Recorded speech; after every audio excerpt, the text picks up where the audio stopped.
আসসালামু আলাইকুম। আশা করি সবাই ভালো আছেন। এটা মালয়েশিয়াতে। তো এটা মসজিদে কোরবানির জন্য গরুগুলা সব এখানে জমায়েত করেছে। এখানে দেখা যাচ্ছে 1 2 3 4 5 6 7 8 9 10 11টি গরু এবং এখানে দেখা যাচ্ছে একটি ছাগল। এগুলা জমায়েত করেছে কোরবানি করার জন্য।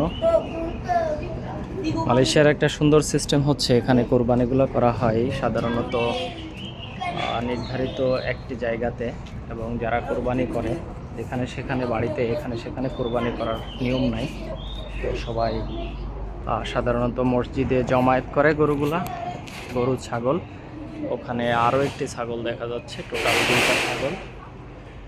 তো এখান থেকেই কোরবানি করার পরে সব মাংসগুলো নিয়মতান্ত্রিকভাবে বিতরণ করা হয়।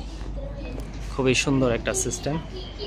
আর গরুগুলা একটু পরেই কোরবানি করে দেওয়া হবে। এখানে 2টা ছাগল আছে।